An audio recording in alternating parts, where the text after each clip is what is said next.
My father grew up in the Deep South in the 1940s and 50s at a time when schools were still segregated and the promise of going to college was less a promise and more like a game of roulette. And so for many like him, the only real choices they had were to stay in their hometown, go into the military, or to attempt to go to college. Well, my father served 20 years proudly and honorably in the United States Air Force. The barriers to college were just too high. When he retired from the military, he did go back to college, and using his GI Bill and studying at night for almost 6 years, he graduated 1 year before I was graduating from college. I remember going to his commencement and watching him walk across the stage, and my eyes just filled with tears. And I'm not sure that I saw him get his diploma because I was crying like a baby. You know, around the world, less than 7% of people own a bachelor's degree. But there are many who would like to go to university. But for them, much like my father, the barriers to getting into and graduating from college are just too high. It simply costs too much. And that cost is often the price of tuition. In the United States, a 4-year bachelor's degree can cost in excess of $100,000, and that price point continues to escalate. And this is true in other parts of the world, but sometimes the cost is high because there's no university nearby to study, on or offline, or because the academic hurdles are so high that university is only afforded to the privileged few. We, as institutions of higher education, we build walls around ourselves and expect students to find their ways over. But it shouldn't be. What I care most about, and what I have devoted my entire career to as an educator, and now as an administrator at one of the largest universities in the United States, is seeing more people, traditional college age as well as working adults, getting into and graduating from college. But if we are to do this, institutions are going to have to redesign themselves to reach out and reach for more students versus students trying to reach the institutions over those walls. And if we are going to do that, we have to dramatically drive down the cost of higher education. And the way to do it is to rethink and reimagine in these 3 ways. We have to rethink time, place, and how we teach. So the first is time. Time goes hand in hand with cost. And this is how it typically goes. College courses and degrees are typically assessed based on credit hours, and each credit costs money. So therefore, in this scenario, time, therefore cost, is fixed, and learning is variable. This really makes it problematic to drive down cost, and it particularly becomes problematic if you're trying to balance school, work, and other family obligations, as well as other obligations and responsibilities. But if we were to flip that scenario and therefore make learning the constant and time variable, then we break the tyranny of time. I mean, really, isn't that what school is about? It's about learning and gaining mastery versus logging in a particular number of hours. So what could we do? We should make and give academic credit for life experiences. Why sit through an entire business management course for a semester when you could have a university evaluator assess you based on your experience? So this is what this would look like. Let's take a student, Brandis. Brandis is an automotive technician at a car service center. Now let's take 3 of the certifications that she received and is required for her to do her work. Electrical systems, manual drivetrain and axles, and engine performance. Now, you take those and you couple with the fact that Brandis is actually managing a team of technicians on the floor.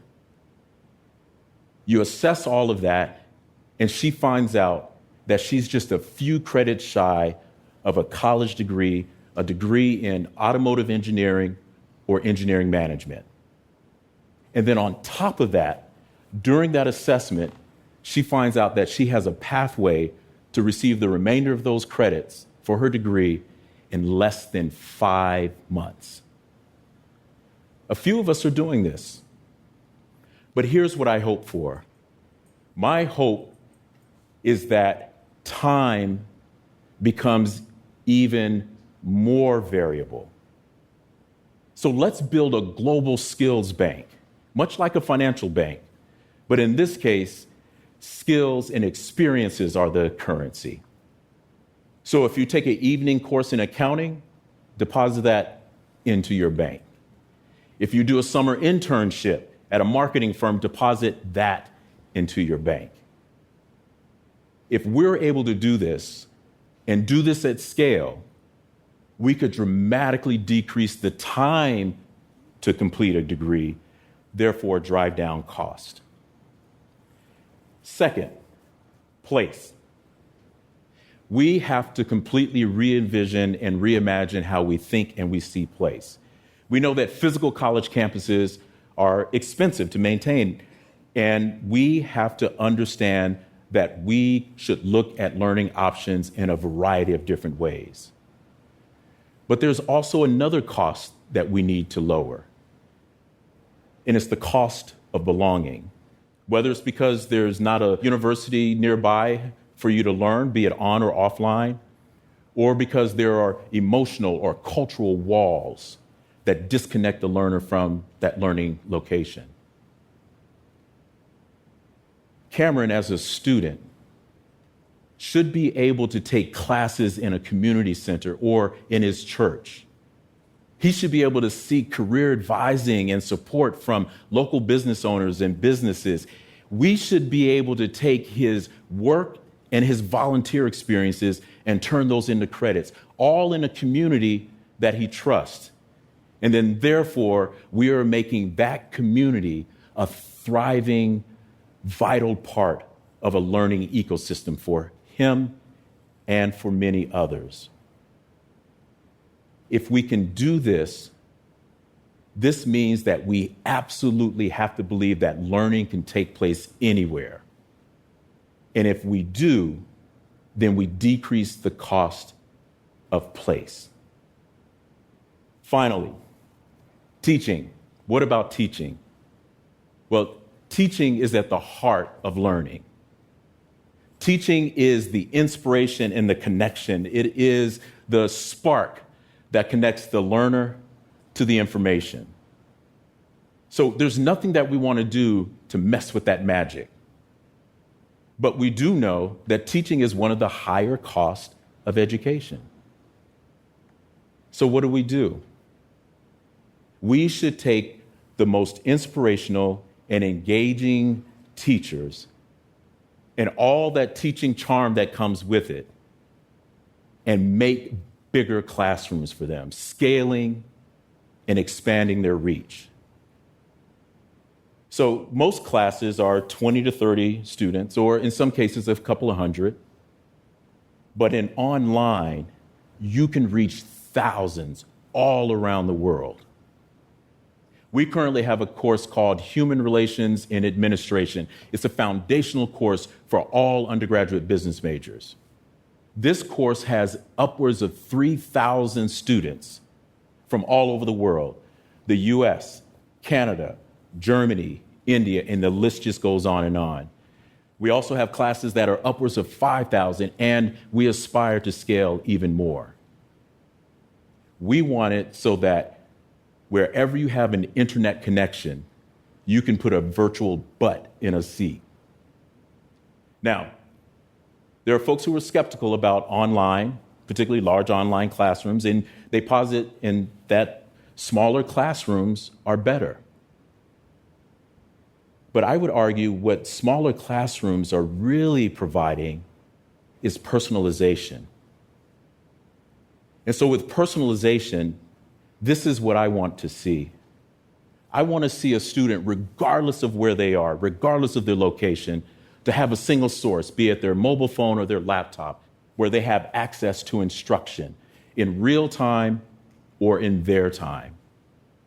I want a faculty member to be able to anticipate a particular need for a student, outreach to that student, provide a connection for that student with a prepackaged academic toolkit that was prepared by a virtual or automated resource or service, and provide that human intervention for that student just at the right time.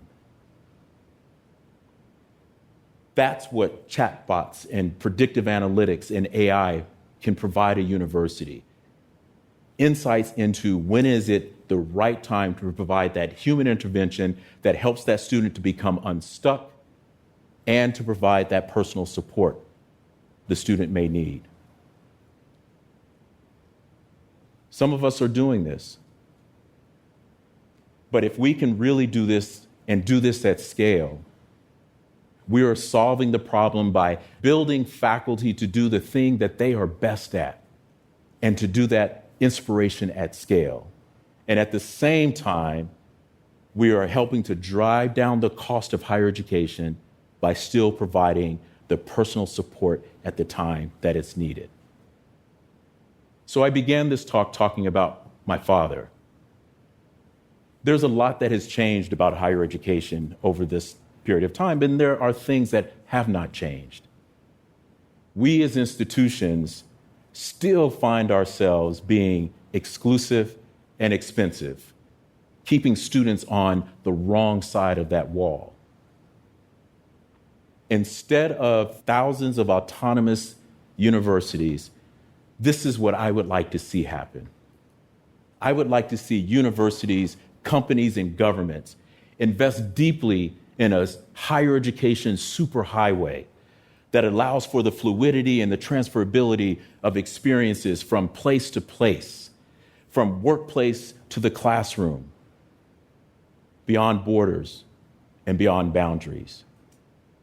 And in this case, skills and competencies become the currency for a global workforce. And if we're able to do this, I invite you to a graduation where we will have seen millions and possibly billions of students walk across that stage. Thank you.